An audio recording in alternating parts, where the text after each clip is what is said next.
شاہ عبدالعزیز رحمۃ اللہ علیہ برصغیر کے ایک بہت بڑے عالم تھے۔ یہ عالم ایک دن لائبریری میں بیٹھے کتابوں کا مطالعہ کر رہے تھے کہ ایک آدمی ان کے پاس بھاگا ہوا آیا۔ اس نے کہا، اسلام کی ناک کٹ گئی ہے کہ ایک کافر چوک میں کھڑا یہ کہہ رہا ہے کہ مسلمانوں اگر تم سچے ہو تو میرا مقابلہ کرو، میرے ہاتھ میں میری مقدس کتاب ہے، میں اس کو جلتی ہوئی آگ میں پھینکتا ہوں، تم اپنا قرآن پاک اس آگ میں ڈالو۔ وہ آدمی کہنے لگا کہ چوک میں بہت سے لوگ جمع ہیں، آپ کچھ کریں ورنہ اسلام کی ناک کٹ جائے گی۔ ہزاروں لوگ وہاں جمع ہیں۔ آپ رحمت اللہ علیہ یہ بات سن کر چل پڑے۔ اس آدمی نے کہا، قرآن پاک تو اپنے ہاتھ میں لے لیں۔ شاہ عبدالعزیز رحمت اللہ علیہ نے فرمایا، نہیں، انشاءاللہ بغیر قرآن کے ہی بات بن جائے گی۔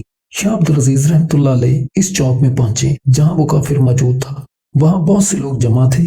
وہ کافر ان مسلمانوں سے کہہ رہا تھا کہ تم اپنا قرآن پاک اس آگ میں ڈالو، میں اپنی مقدس کتاب اس آگ میں ڈالتا ہوں، جو کتاب سچی ہوئی وہ بچ جائے گی، جو جھوٹی ہوئی وہ جل جائے گی۔ شاہ عبدالعزیز رحمت اللہ علیہ نے وہاں کافر کے پاس پہنچ کر اس سے پوچھا کہ تمہارا کیا مطالبہ ہے؟ تو اس نے کہا، آپ قرآن اس آگ میں ڈالو، میں اپنی مقدس کتاب اس میں ڈالتا ہوں۔ شاہ عبدالعزیز رحمت اللہ علیہ نے فرمایا کہ اللہ کی پاک کتاب کو میں اپنے ہاتھوں سے آگ میں ڈالوں، یہ بات مجھے گوارا نہیں۔ اس کافر نے کہا، تو پھر آپ لوگ جھوٹے ہیں، آگ میں قرآن پاک ڈالو، ابھی فیصلہ ہو جائے گا۔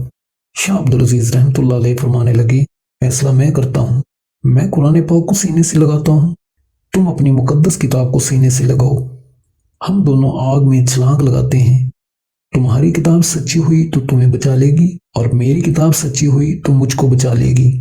شاہ عبدالعزیز رحمت اللہ علیہ کی اس بات پر وہ کافر لاجواب ہو گیا اور وہ کافر بھاگنے ہی والا تھا کہ لوگوں نے اس کو روک لیا۔ لوگوں کے پوچھنے پر اس نے بتایا کہ میں نے اپنی مقدس کتاب کو تو کیمیکل لگایا ہوا تھا، لیکن اپنے جسم پر تو کوئی کیمیکل نہیں لگایا ہوا۔ اس طرح اللہ پاک نے مسلمانوں کی عزت رکھ لی اور وہ کافر بھرے مجمع میں رسوا ہو گیا۔